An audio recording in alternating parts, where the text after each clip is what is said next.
स्वागत है आपका द इम्प्रेशन यूट्यूब चैनल पर। आज मैं आपको एक ऐसी पौराणिक प्रेरणादायक कथा सुनाने जा रहा हूँ जो सिर्फ एक राजा और किसान की नहीं बल्कि हर उस इंसान की है जो अपने जीवन में सच्चाई और ईमानदारी के महत्व को समझना चाहता है। ये कथा हमें यह सिखाती है कि धन संपत्ति से बड़ा यदि कुछ है तो वह है चरित्र की महानता, सत्य का अनुसरण और कर्म की पवित्रता। यह सिर्फ एक कहानी नहीं बल्कि एक दर्पण है जिसमें हम अपनी आत्मा को देख सकते हैं। बहुत समय पहले की बात है। सत्यग्रह नामक एक समृद्ध राज्य था जहाँ के लोग अपनी कड़िडीडेछी मेहनत और धार्मिकता के लिए जाने जाते थे। इस राज्य पर राजा धर्मवीर सिंह का शासन था।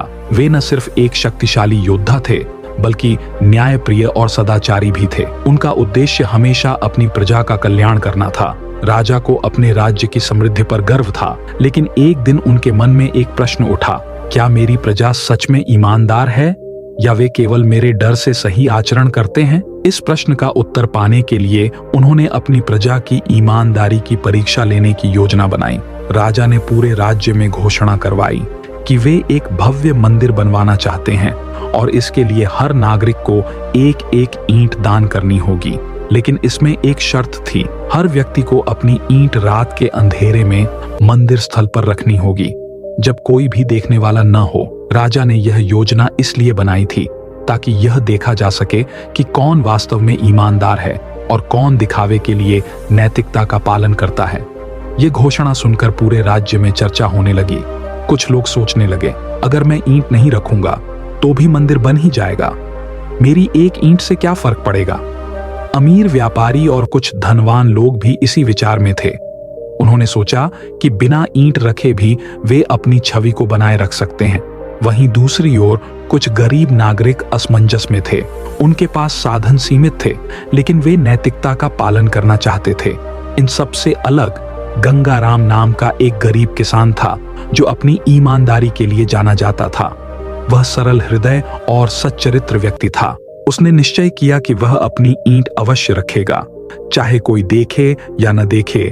रात के अंधेरे में कुछ लोग मंदिर स्थल पहुंचे। अमीर व्यापारी चुपचाप आए, लेकिन उन्होंने अपनी ईंट रखने के बजाय उसे अपने साथ वापस ले लिया। उनके मन में यह सोच थी कि कोई देख तो नहीं रहा, तो फिर ईमानदारी दिखाने की क्या आवश्यकता। वहीं एक गरीब मजदूर आया और अपनी ईंट रखते हुए बोला, मुझे अपनी ईमानदारी पर गर्व है, मैं इसे कभी नहीं छोड़ूंगा। गंगाराम भी अपने खेतों से सीधा मंदिर स्थल पहुंचा। उसने श्रद्धा से अपनी ईंट रखी और कहा, यह सिर्फ एक ईंट नहीं बल्कि मेरी ईमानदारी की निशानी है। अगली सुबह राजा अपने सैनिकों के साथ मंदिर स्थल पर पहुंचे। उन्होंने देखा कि बहुत कम ईंटें रखी गई थीं। ये देखकर उनका मन विचलित हो गया। उन्होंने पूरे राज्य की प्रजा को दरबार में बुलाया और कहा, मैंने मंदिर के लिए एक एक ईंट मांगी थी, लेकिन कुछ लोगों ने ईमानदारी नहीं दिखाई। यह सुनकर कई लोगों ने शर्म से सिर झुका लिया, लेकिन गंगाराम गर्व से खड़ा रहा। राजा ने मुस्कुराकर कहा, गंगाराम जैसे लोगों की वजह से ही राज्य महान बनता है। राजा ने गंगाराम को पुरस्कार स्वरूप स्वर्ण मुद्राएं